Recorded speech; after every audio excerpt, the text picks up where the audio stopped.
Police are waiting for directives to lay charges against a man detained for the mid-afternoon stabbing murder of Gaspar Vargas. Around 1 p.m. on Monday, the 57-year-old man was at his house in the San Mateo area of San Pedro when he was accosted by his son-in-law, 35-year-old Jose Richard Mendoza, who also goes by the name Richard. Vargas received a large cut wound to the abdomen and was rushed to the San Pedro Polyclinic, but perished within minutes.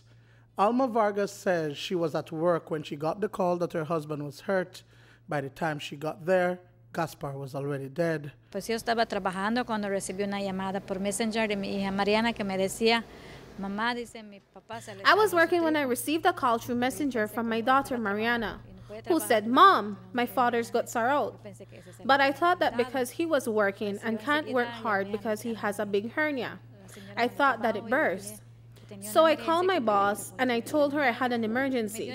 She gave me permission and I went to the clinic. When I reached, I didn't see him, but a man told me that they were going to take him to Belize City. But they told me to sit down and stay calm. I then found Mariana and I asked her what happened. And she said, "Mom, Dad was stabbed." And I asked, "Wasn't it the hernia that burst?" And she said, "No, he was stabbed." Mendoza has a newborn son with Vargas's daughter and lived on the upper flat to the house. Police say that the argument on Monday was over an old misunderstanding during which Mendoza allegedly pulled out a knife and stabbed his father-in-law. But could it have been prevented? Alma says that exactly 1 month ago on Good Friday, Gaspar was badly beaten by Mendoza, who threatened to kill him. She intervened then but didn't report it because she didn't think her son-in-law would have taken her husband's life. In my mind, I flashed back to the Easter holidays when my son-in-law beat up my husband. He told me that it won't end like that. I didn't tell anybody else what Ricardo had said, but I said that only Ricardo would have done it because I left both of them at home. When I left, Ricardo was already drunk. She told me that when she returned home, my father was cleaning the house and I took him to eat tacos, but he stayed in Boca del Rio. I asked him to come and eat lunch at 1 p.m.